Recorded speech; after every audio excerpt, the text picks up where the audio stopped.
ओम नमो भगवते वासुदेवाय। श्रीमद् भागवत महामात्यम अथ प्रथमो अध्याय देवऋषि नारद की भक्ति से भेंट। सच्चिदानंद स्वरूप भगवान श्री कृष्ण को हम नमस्कार करते हैं, जो जगत की उत्पत्ति, स्थिति और विनाश के हेतु तथा आध्यात्मिक, आधिदैविक और आधिभौतिक तीनों प्रकार के तापों का नाश करने वाले हैं। जिस समय श्री सुखदेव जी का यज्ञोपवीत संस्कार भी नहीं हुआ था तथा लौकिक वैदिक कर्मों के अनुष्ठान का अवसर भी नहीं आया था, तभी उन्हें अकेला ही संन्यास लेने के लिए घर से जाते देखकर उनके पिता व्यास जी विरह से कातर होकर पुकारने लगे, बेटा बेटा तुम कहाँ जा रहे हो। उस समय वृक्षों ने मग्न होने के कारण श्री सुखदेव जी की ओर से उत्तर दिया था।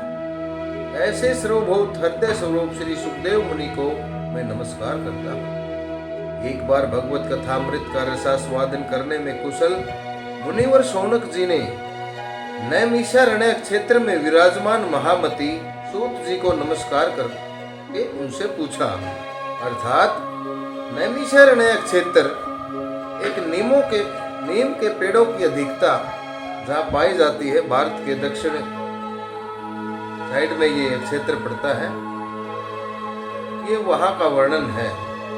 शौनक जी बोले, सूत जी आपका ज्ञान अज्ञान अंधकार को नष्ट करने के लिए करोड़ों सूर्यों के समान है। आप हमारे कानों के लिए रसायन अमृत स्वरूप सार गर्भित कथा कहिए।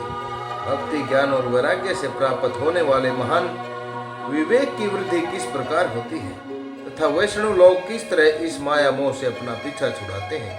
इस घोर कली काल में जीव प्राय आसुरी स्वभाव के अर्थात राक्षसी स्वभाव के से हो गए हैं। विविध क्लेशों से आक्रांत इन जीवों को शुद्ध देवी संपन्न बनाने का श्रेष्ठ उपाय क्या है। अर्थात जो प्राणी आसुरी स्वभाव के हो गए हैं, तरह तरह के क्लेश और पीड़ाओं से परेशान रहते हैं, इन जीवों को देवी संपन्न बनाने का कोई सर्वश्रेष्ठ साधन है तो बतलाने की कृपा करें। सूत जी, आप हमें कोई ऐसा शाश्वत साधन बताइए जो सबसे अधिक कल्याणकारी तथा पवित्र करने वालों में भी पवित्र हो तथा जो भगवान श्री कृष्ण की प्राप्ति करा दे। चिंतामणि केवल लौकिक सुख दे सकती है और कल्प वृक्ष अधिक से अधिक स्वर्गीय संपत्ति दे सकते हैं, परंतु गुरुदेव प्रसन्न होकर भगवान का योगी दुर्लभ नित्य वैकुंठ धाम दे देते हैं। सूत जी ने कहा, शौनक जी तुम्हारे हृदय में भगवान का प्रेम है, इसलिए मैं विचार कर तुम्हें संपूर्ण सिद्धांतों का निष्कर्ष सुनाता हूँ, जो जन्म मृत्यु के भय का नाश कर देता है, जो भक्ति के प्रवाह को बढ़ाता है और भगवान श्री कृष्ण की प्रसन्नता का प्रदान कारण भी है। मैं तुम्हें वह साधन बतलाता हूँ, उसे सावधान होकर सुनो। श्री सुखदेव जी ने कलयुग में जीवों के काल रूपी सर्प के मुख का ग्रास होने के त्रास का आत्यांतिक नाश करने के लिए श्रीमद् भागवत शास्त्र का प्रवचन किया।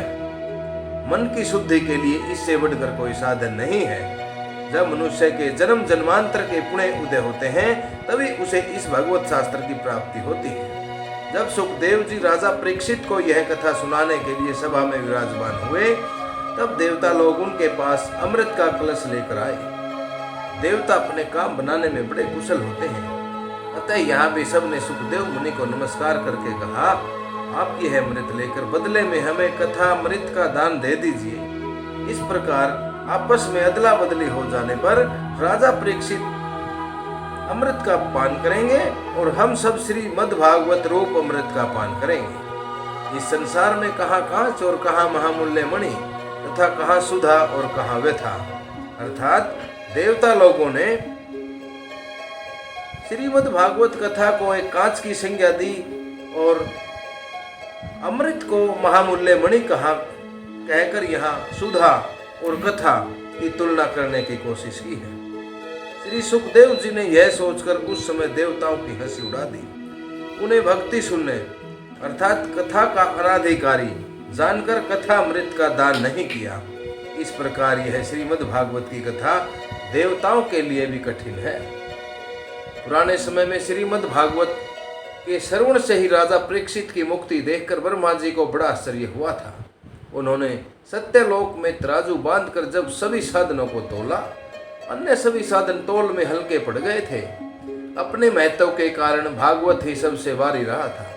यह देखकर सभी ऋषियों को बड़ा आश्चर्य हुआ। उन्होंने कलयुग में इस भगवत रूप भागवत शास्त्र को ही पढ़ने सुनने से तत्काल मोक्ष देने वाला निश्चय किया था। सप्ताह विधि से श्रवण करने पर यह निश्चय ही भक्ति को प्रदान करता है। पुराने समय में इसे दयापरायण सनकादि ने देव ऋषि नारद को सुनाया था। अर्थात पुराने समय में दया करके सनकादि ऋषि ने इसे देव ऋषि नारद को सुनाया था।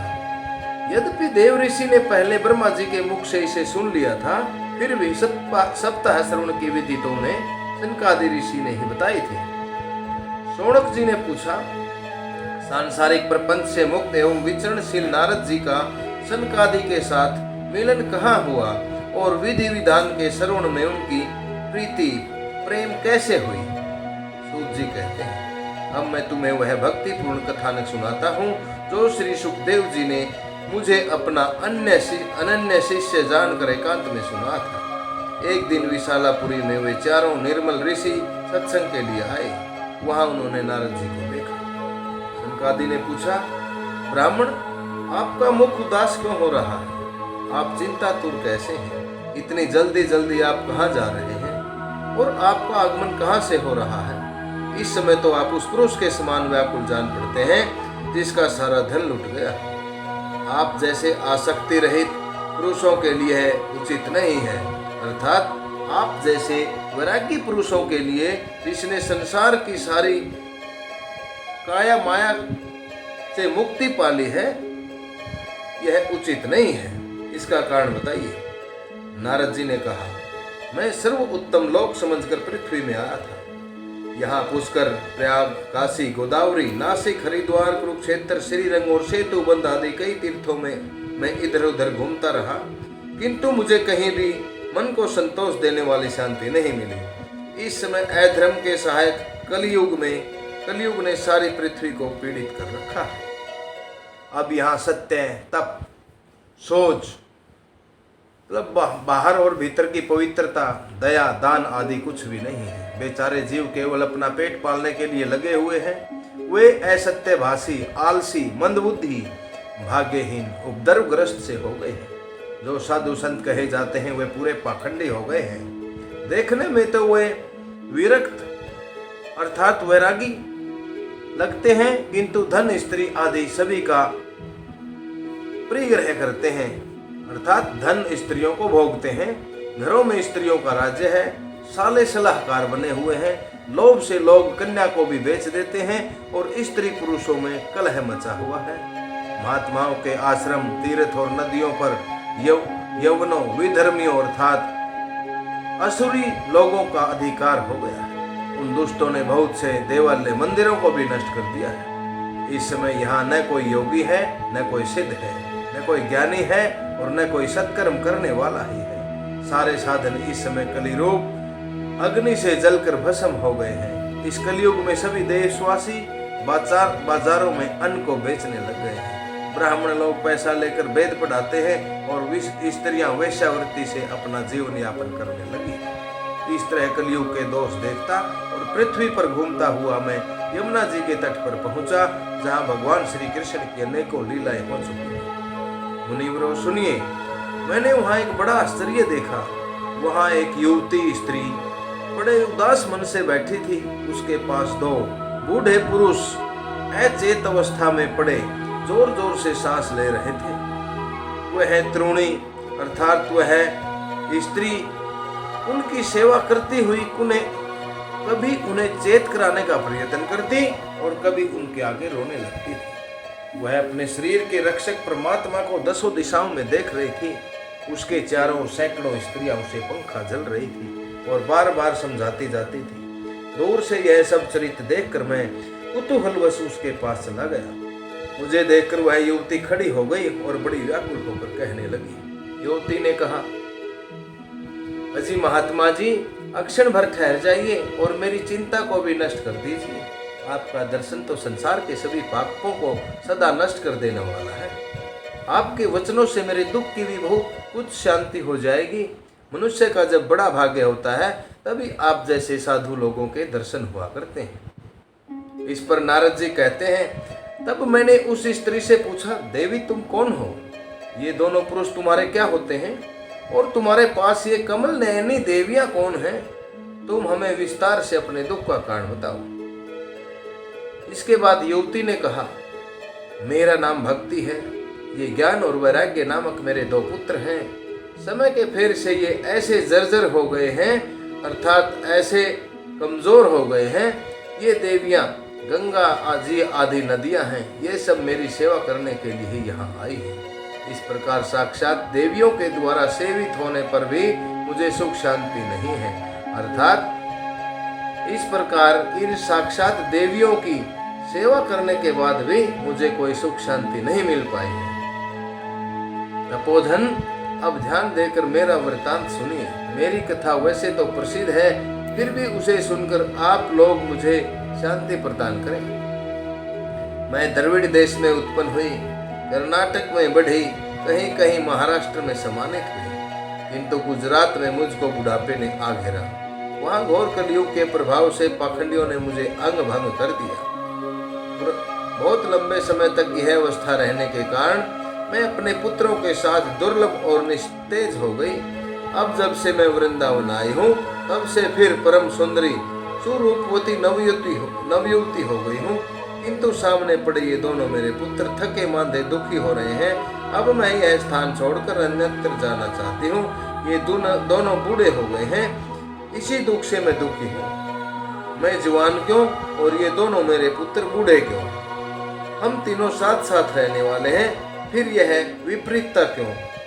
होना तो यह चाहिए था कि माता बूढ़ी हो और पुत्र जवान हो। इसी से मैं आश्चर्यचकित चित्त से अपनी इस अवस्था पर शोक करती रहती हूँ। आप परम बुद्धिमान एवं योग निधि हैं, इसका क्या कारण हो सकता है बताइए। नारद जी ने कहा, साध्वी, मैं अपने हृदय में ज्ञान दृष्टि से तुम्हारे संपूर्ण दुख का कारण देखता हूँ। तुम्हें दुख नहीं करना चाहिए, श्री हरि तुम्हारा कल्याण करेंगे। सूत जी कहते हैं, मुनिवर नारद जी ने एक अक्षण में ही उसका कारण जानकर कहा। नारद जी ने कहा, देवी सावधान होकर सुनो, यह दारुण कलयुग है। इसी से इस समय सदाचार, योग मार्ग और तप आदि सभी विलुप्त हो गए हैं। लोग सठता और दुष्कर्म में लगकर अघासुर बन गए हैं। संसार में जहां देखो वहीं सत्पुरुष दुख से म्लान है और दुष्ट सुखी हो रहे हैं। इस समय जिस बुद्धिमान पुरुष का धैर्य बना रहे वही बड़ा ज्ञानी या पंडित है। पृथ्वी क्रमशः प्रति वर्ष शेष जी के लिए भार रूप होती जा रही है। अब यह छूने योग्य तो क्या, देखने योग्य भी नहीं रह गई है और न इसमें कहीं मंगल ही दिखाई देता है। अब किसी को पुत्रों के साथ तुम्हारा दर्शन भी नहीं होता। विषय अनुराग के कारण अंधे बने हुए जीवों से उपेक्षित होकर तुम जर्जर हो रही हो। अर्थात पृथ्वी पर निवास करने वाले मनुष्य लोग तरह तरह की इच्छाओं, तरह तरह की आसक्तियों, तरह तरह विषयों के अनुरागों में इस तरह अंधे हो गए हैं जिसकी वजह से तुम जर्जर हो गई हो, तुम कमजोर हो गई हो। वृंदावन के संयोग से फिर तुम नवीन तरुणी, अर्थात फिर तुम वृंदावन के अंदर आने के बाद तुम दोबारा से तरुणी हो गई हो। अतः यह वृंदावन धाम धन्य है, जहाँ भक्ति हर जगह नाच करती है। परंतु तुम्हारे इन दोनों पुत्रों का यहाँ कोई भी ग्राहक नहीं है, इसलिए इनका बुढ़ापा नहीं छूट रहा है। यहाँ इनको कुछ आत्म सुख, भगवत सर्प जनित आनंद की प्राप्ति होने के कारण ये सोते से जान पड़ते हैं। भक्ति ने कहा, राजा परीक्षित ने इस पापी कलयुग को यहाँ क्यों रहने दिया? इसके आते ही सब वस्तुओं का सार न जाने कहाँ चला गया। करुणा में श्री हरि से भी यह अधर्म कैसे देखा जाता है? मुने, मेरा यह संदेह दूर कर दीजिए। आपके वचनों से मुझे बड़ी शांति मिली। नारद जी बोले, बाले, यदि तुमने पूछा है तो प्रेम से सुनो कल्याणी। मैं तुम्हें सब बताऊंगा और तुम्हारा दुख दूर हो जाएगा। जिस दिन भगवान श्री कृष्ण इस भूलोक को छोड़कर अपने परम धाम को पधारे, उसी दिन से यहाँ संपूर्ण साधनों में बाधा डालने वाला कलयुग आ गया। दिग्विजय के समय राजा प्रेक्षित की दृष्टि पड़ने पर कलयुग दीन के समान, भिखारी के समान उनकी शरण में आया। भंवरे के समान सारग्राही राजा ने यह निश्चय किया कि इसका वध मुझे नहीं करना चाहिए, क्योंकि जो फल तपस्या, योग एवं समाधि से भी नहीं मिलता, कलयुग में वही फल श्री हरि कीर्तन से ही भली भांति मिल जा करता है। इस प्रकार सारहीन होने पर भी उसे इस एक ही दृष्टि से सारयुक्त देखकर उन्होंने कलयुग में उत्पन्न होने वाले जीवों के सुख के लिए ही इसे यहाँ रहने दिया था। इस समय लोगों के कुकर्म में प्रवृत्त होने के कारण सभी वस्तुओं का सार निकल गया है और पृथ्वी के सारे पदार्थ बीजहीन भूसी के समान हो गए हैं। ब्राह्मण केवल अन्न धन आदि के लोभवश घर घर एवं जन जन को भागवत की कथा सुनाने लग गए हैं, इसलिए कथा का सार चला गया है। तीर्थों में अलग अलग प्रकार के अत्यंत घोर कर्म करने वाले नास्तिक और नारकी पुरुष भी रहने लग गए, इसीलिए तीर्थों का भी प्रभाव जाता रहा। जिनका चित्त निरंतर काम, क्रोध, महान लोभ और तृष्णा से तपता रहता है, वे भी तपस्या का ढोंग करने लगे, इसलिए तप का भी सार निकल गया है। मन पर काबू न होने के कारण तथा लोभ, दंभ और पाखंड का आश्रय लेने के कारण एवं शास्त्र का अभ्यास न करने से ध्यान योग का फल मिट गया है। पंडितों की यह दशा है कि वे अपनी स्त्रियों के साथ पशु की तरह रमण करते हैं, उनमें संतान पैदा करने की कुशलता पाई जाती है। मुक्ति साधन में तो वे सदा अकुशल हैं। संप्रदाय के अनुसार प्राप्त हुई वैष्णवता भी कहीं देखने में नहीं रही है।